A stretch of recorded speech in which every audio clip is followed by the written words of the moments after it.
Alors, la Formule E. Sylvain Philippi, directeur général et directeur technique de l'équipe de Formule 1 Vision Racing, pense que la Formule E pourrait surpasser la Formule 1 avec sa nouvelle génération de voitures. Ouais, alors il va falloir quand même augmenter fortement la puissance des Formule 1 hein, et d'appui aéro et tout.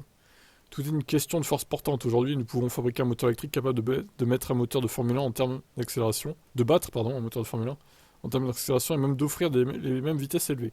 Cependant, les temps autour dépendent en grande partie de la force d'appui. Les Formule E utilisent également des pneus qui sont moitié route, moitié course. Ouais, c'est des pneus pourris, hein. C'est des pneus ridicules, c'est même pas des pneus slick. Si les voitures de Formule E roulaient avec des pneus slick, elles se rapprocheraient déjà plus des temps des Formule 1. Le poids est déjà le même, et avec la même aéro et la même adhérence, elles seraient aussi rapides. Ça fait beaucoup de si. Dans la nouvelle génération de voitures, la Gen 4, la différence avec la Formule 1 pourrait devenir encore plus petite. Il s'agira probablement de plus grands sauts de performance que la Formule 1 est connue. Les essais de ces voitures commenceront en 2026, et les courses avec elles débuteraient en 2027.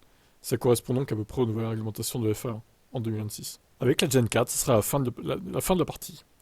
Moi, je pense qu'encore avec la Gen 4, elles seront plus lentes. Les Formule 1, elles seront genre 2-3 secondes au tour plus lentes, à mon avis, que les pires Formule 1. Mais déjà, si c'est que ça, entre guillemets, c'est déjà pas mal, hein. Par contre, avec la Gen 5 qui arriverait, enfin, si Formule 1 se poursuit, on sait jamais.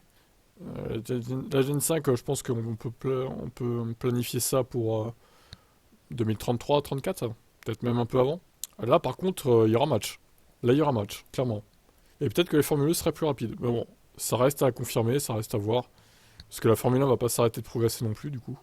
Donc, bon, pour l'instant, la Formule 1, en tout cas, en temps autour, est loin des F1. Mais si seulement on pouvait aller sur des vrais circuits en Formule 1, ça manque hein, quand même, hein. Parce que les circuits en ville, on en a soupé aussi, hein. Allez, qu'en pensez-vous?